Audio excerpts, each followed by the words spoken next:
لیکن تجھے پتہ نہیں کہ یہ کسی ماں کا بیٹا ہے، پتہ نہیں کسی بیوی کا شوہر ہے۔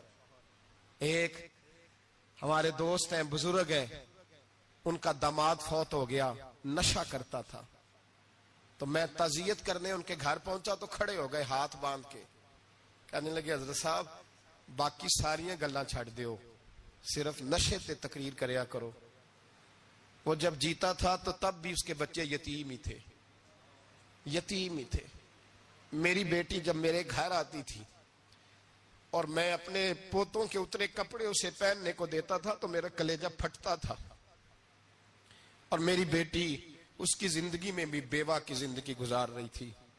وہ میری بہوؤں کے اترے ہوئے کپڑے پہنتی تھی، کوئی دعا کرو، کوئی جلسے کرو، یہ لت ختم ہو جائے۔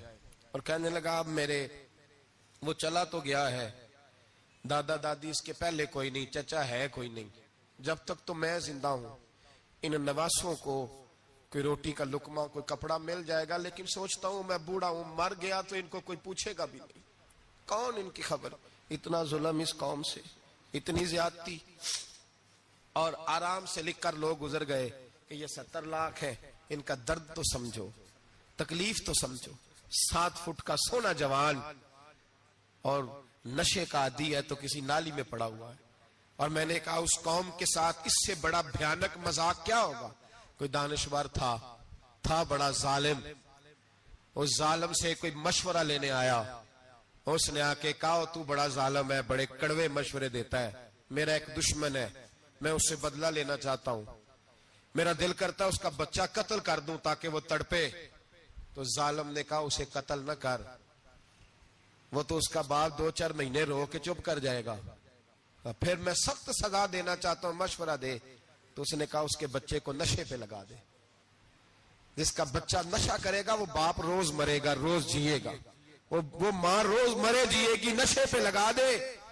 اس قوم کے ساتھ سب سے بڑا ظلم یہ ہوا کہ ملت کا جوان نشے پہ لگ گیا، ڈرگز پہ لگ گیا، اتنے تباہ حالات ہوئے کہ جوان چڑھتی جوانیاں، اماں نے کتاب دے کے بھیجا تھا، اور کالج سے واپس آئے تو نشے کے ٹیکے ہاتھوں میں پکڑے ہوئے، ٹیکے۔ اور آپ کے اس ملک کے اسلام آباد میں ایک دن میڈیا نے وہ خبر بھی وائرل کی اور وہ چیز بھی دکھائی لوگوں کو، 3 مہینے کا بچہ لے کے نشئی سڑک پہ آ گیا، اس نے کہا میرا نشہ ختم ہو گیا، میرا بچہ خرید لو، 2 پڑیاں دے دو۔ تو وہاں بیبیاں جو سن رہی تھی وہ بھی چیخے مار کے رو رہی تھی۔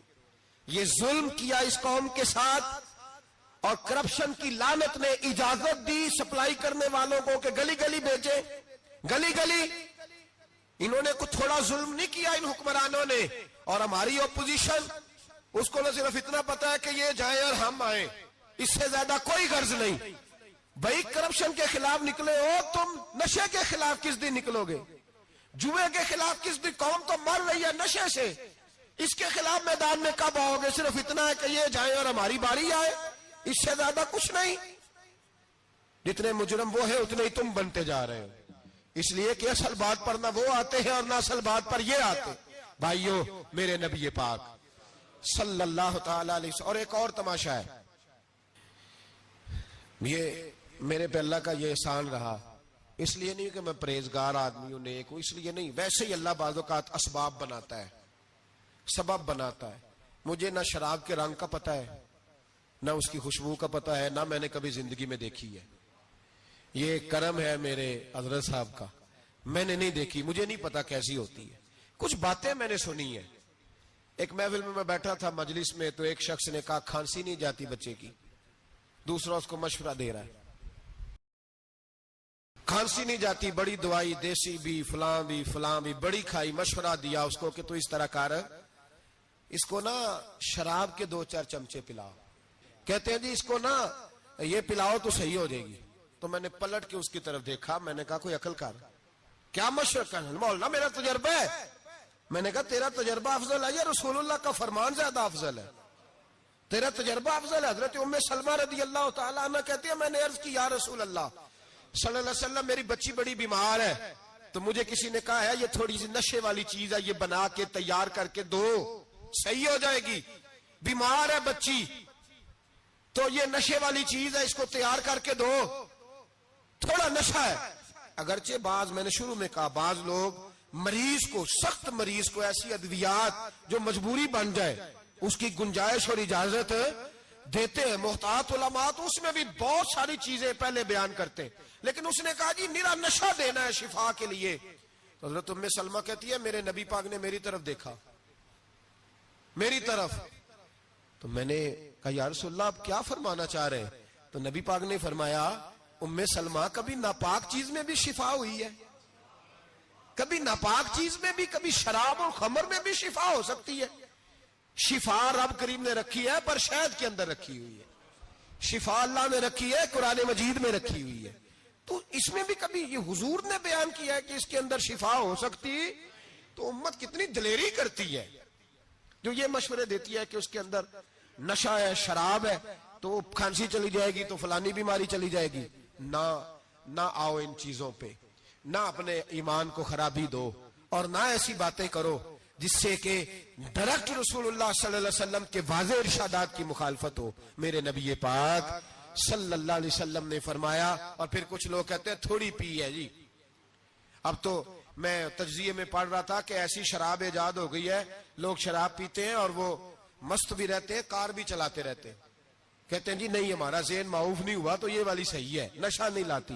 میرے نبی پاک صلی اللہ علیہ وسلم نے فرمایا جس چیز کی تھوڑی مقدار، زیادہ مقدار حرام ہے اس چیز کی تھوڑی مقدار بھی حرام ہے. جس کی زیادہ مقدار حرام ہے اس کی تھوڑی بھی.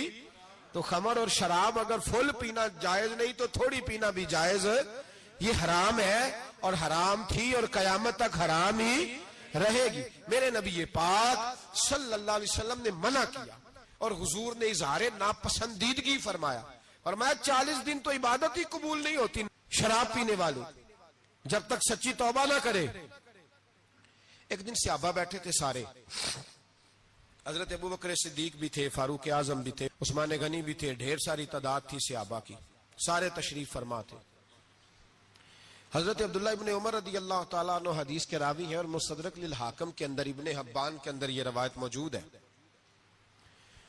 فرماتے صحابہ نہ بات کر رہے تھے اور بات یہ کر رہے تھے کہ یار لوگوں کو گناہوں سے کیسے روکا جائے، لوگوں کو گناہوں سے گفتگو. صحابہ یہ کر رہے تھے. عبداللہ ابن عمر کہتے ہیں بیٹھے تھے اور یہ گفتگو کر رہے تھے کہ گناہوں سے پلاننگ جی ہوتی تھی. ان کی جو محفلیں ہوتی تھی نا بیٹھ کے، وہ خوش گپیاں نہیں ہوتی تھی بلکہ وہ تبلیغ کی، جد و جہد کی، لوگوں کو برائی سے منع کرنے کے لیے بیٹھتے تھے، اس پر منصوبہ بندی کرتے تھے، پلان کرتے تھے، آگے ترتیب دیتے تھے.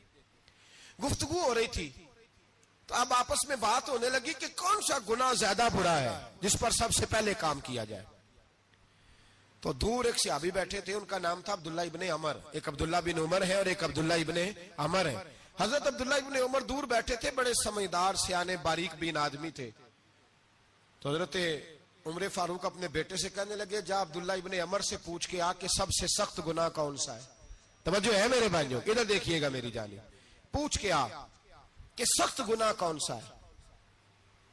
عبداللہ بن عمر رضی اللہ تعالیٰ عنہ کی خدمت میں جب عبداللہ ابن عمر گئے تو جا کے کہنے لگے کہ صحابہ پوچھتے ہیں کہ آپ نے زیادہ وقت گزارا ہے نبی رحمت صلی اللہ علیہ وسلم کے پاس، تو بتلائیے برا گناہ کون سا ہے، سب سے سخت گناہ، تاکہ سب سے پہلے اس پر پابندی لگائی جائے، اس پر محنت کی جائے. تو حضرت عبداللہ ابن عمر کہنے لگے صحابہ کو جا کے بتا دو کہ سب سے برا گناہ شراب پینا ہے، سب سے برا گناہ، اور یہ ام الخبائث ہے، برائیوں کی جڑ ہے، گناہوں کی ماں ہے، یہ بنیاد ہے، باقی گناہ اسی سے شروع ہوتے ہیں. کہتے ہیں میں نے آ کے بتایا تو حضرت ابو بکر صدیق رضی اللہ تعالیٰ عنہ سیدنا فاروق اعظم کہنے لگے خود جاتے ہیں، ان کے پاس خود جاتے ہیں، چونکہ ہم نے بات سننی ہے ہم خود جاتے ہیں اور ان سے جا کر کے سوال کرتے ہیں کہ اگر آپ کو اس تفصیل کا پتہ ہے نا تو اس کے پیچھے بھی کوئی تفصیل ہوگی جو میرے نبی پاک نے بیان کی ہوگی صلی اللہ تعالی علیہ وسلم. اس تفصیل کا بھی آپ کو پتہ ہوگا جو نبی پاک نے بیان کی ہوگی، اس بات کے پیچھے جو بیک گراؤنڈ ہے، جو پس منظر ہے. فرماتے ہیں کہ ہم اٹھے، عبداللہ ابن عمر کے پاس گئے، ان سے جا کے پوچھا کہ جناب آپ نے یہ تو فرمایا ہے شراب ام الخبائث ہے، تو اس کے پیچھے پس منظر کیا ہے؟ تو عبداللہ ابن عمر کہنے لگے یہ میں نے اپنے پاس سے نہیں کہا، یہ میں نے نبی پاک سے سنا ہوا ہے. حضور سید عالم صلی اللہ علیہ وسلم بیٹھے تھے تو حضور نے فرمایا شراب یہ نشہ یہ برائیوں کی ماں ہے. اور پھر حضور نے ایک مثال بیان فرمائی. نبی رحمت علیہ السلام نے فرمایا بنی اسرائیل کا ایک واقعہ ہے. ایک خوبصورت جوان تھا تو ایک عورت کا دل آ گیا اس پر. یہ یاد رکھ لیں, ہم لڑکوں کو منع کرتے رہتے ہیں لیکن ہمیں گھر کی بچیوں پر بھی توجہ دینی ہوگی, ہمیں ان کے فون پر بھی نگرانی کرنی ہوگی, ہمیں وہاں بھی غور کرنا ہوگا. اس لیے کہ اگر کوئی بچی گنجائش نہ دے تو میرا خیال ہے کہ لڑکا جرت کرنے کی طاقت نہیں رکھتا. تو وہاں بھی ان کی اماں سے کہے کہ پابندی لگائے, بچی کسی کا موبائل لے کر کے کہیں اس کو استعمال تو نہیں کر رہی, اس پودے پر بھی توجہ دے, درخت بننے سے پہلے اس کی بھی نگرانی کریں, یہ بھی بڑا ضروری کام ہے. عورت کا دل آ گیا تو نبی پاک علیہ الصلوۃ والسلام فرماتے اس نے کوئی بہانہ لگایا, کسی کو کہا کہ اس نوجوان کو بلا کے لاؤ, اس کو کہو کہ ہم نے کوئی گواہی لینی ہے تجھ سے. وہ نوجوان آیا, ایک کمرے میں داخل ہوا تو اگلے کمرے میں لے گئے, وہاں داخل ہوا تو اس سے اگلے کمرے میں لے گئی, وہ داخل ہوا تو اسی طرح 7 مکفل کمروں میں لے گئی. میرے کریم رسول میرے محبوب پاک علیہ السلام فرماتے ہیں, صحابہ کو سمجھا رہے ہیں میٹھے لب و لہجے میں, فرماتے ہیں جب سب سے پچھلے کمرے میں لے گئی تو ایک لڑکا بندھا ہوا تھا وہاں رسیوں سے, شراب کا پیالہ پڑا ہوا تھا. اور بی بی کہنے لگی کوئی گواہی شواہی نہیں لینی, تجھے اس لیے بلایا ہے کہ تیرے اوپر دل آ گیا ہے, اب میرے ساتھ منہ کالا کر. تو وہ جوان کہنے لگا نہیں, میں نے اپنے نفس کو پاک رکھا ہوا ہے, میری نظر بھی پاک ہے, دل بھی پاک ہے, اور اس کی برکت یہ ہے کہ رب نے میری روح کو بھی پاک رکھا ہوا ہے, تو میں یہ حرکت نہیں کر سکتا. پاک لوگ پلید کاموں کی جانب توجہ نہیں کرتے, میں یہ حرکت نہیں کر سکتا. اقبال نے اپنے بیٹے کو دعا دی تھی, اس نے کہا تھا حیا باقی نہیں ہے زمانے کی آنکھ میں, خدا کرے کہ رہے تیری جوانی بے داغ, خدا کرے کہ رہے تیری جوانی بے داغ. کہا میرے ساتھ منہ کالا کر, اس نے کہا میں نہیں کرتا. کہنے لگی چل پھر اس کو قتل کر, اس کو میں نے باندھا ہوا. اس نے کہا میں قتل کیوں کروں, میری کیا دشمنی ہے. کہا پھر شراب پیو, کہا میں شراب بھی نہیں پیتا.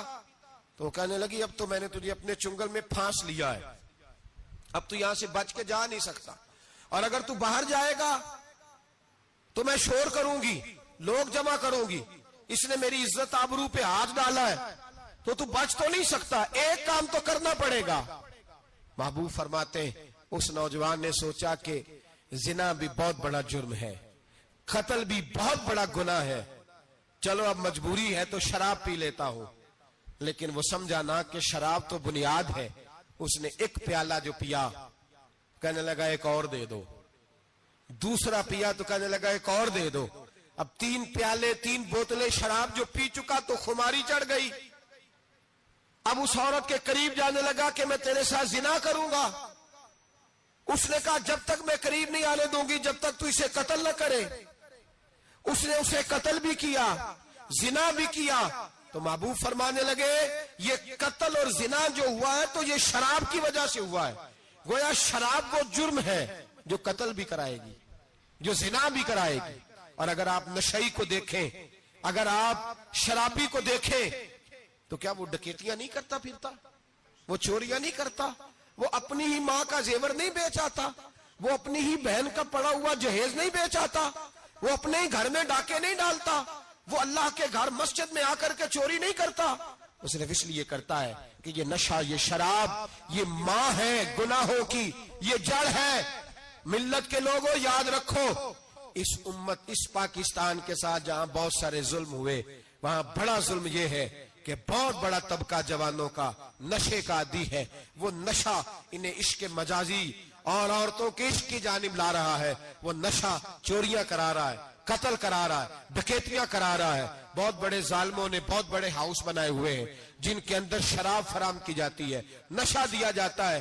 میں نے تو ایسے ایسے لفظ سنے کہ الیکشن کے دنوں میں ووٹ لینے کی خاطر سیاستدان انہیں نشہ فراہم کرتے ہیں, انہیں باندھ کے رکھتے ہیں, روز تمہیں پڑیا ملے گی, ووٹ ہمیں ڈالنا. اتنا ظلم, اتنی زیادتی, اتنا جبر, ایک انسان کے ساتھ کھیلنا. لوٹ آؤ, پکڑو ان کا دامن, اپنے گھروں کو بچاؤ. اپنے دوستوں کو بچاؤ. جاگو جاگو امت کے لوگوں جاگو. میرے نبی پاک صلی اللہ علیہ وسلم کے کلمہ گو لوگوں کو بچاؤ. ان پر اگر سختی کرنی پڑتی ہے تو کرو, پیار کرنا پڑتا ہے تو کرو, محنت کرو, جدوجہد